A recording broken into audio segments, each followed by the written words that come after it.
Ayan mga kalutong bahay. Wow na talaga ang tanim kong kamote. Ayan siya. At ready to harvest na to. Kasi August na. 'Di ba lagi kong sinasabi sa August to. Ayan.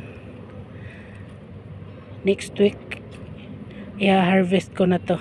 Ayan, lalaki na ng mga laman talaga. At hindi lang yan. Kasi sa gulong to nakatanim. Ayan o, sa gulong lang yan nakatanim. At doon naman tayo sa planggana. Ayan yung sa planggana nakatanim. Tatlo yung planggana na ready na rin i-harvest. Kasabay nung nasa gulong. Ayan, ito naman ang bago kong tanim. Ayan, 3 weeks. 3 weeks pa lang yan. Ayan, dalawang planggana din yan. At ito, ayan. Oh, dami lamang laman. Ayan siya. Dami. Ayan pa dito. Oh. Ayan oh. Ayan, nagbibiyakan ng mga lupa. Ayan oh, sumisilip na yung mga laman. Ayan oh. At ayan, meron pa yan dyan. Meron dito. Marami-rami ding laman yung mga nandyan na side. Oh. At ayan oh, nakita nyo yan? Ayan. Malaking laman yan. Oh. Charan, ang laki. Wow, marami pa yan dito. Ayan oh. Bibiyakan yung mga lupa.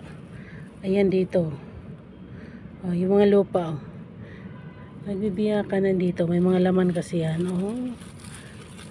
Ayan. Doon pa sa likod. Meron pa yan kasi dyan may isang puno din yan. Bawat planggana, 3 puno yung tinatanim ko. At hindi lang yan, meron pa dito sa ibang planggana. Ito yung pinakamalaking planggana, 4 na puno naman yung tanim ko dito. Kasi sa planggana, pag malaki, malapad, 4 na puno ang tinatanim ko. Yan o, laki ng laman. Pag medyo maliit naman ay 3. Yan. Maraming laman yan o. Meron pa yan dito. Ayan o. At dito pa, may mga malalaki rin. Oh. Ayan oh, mga laman. Meron pa dito, may puno pa yan diyan.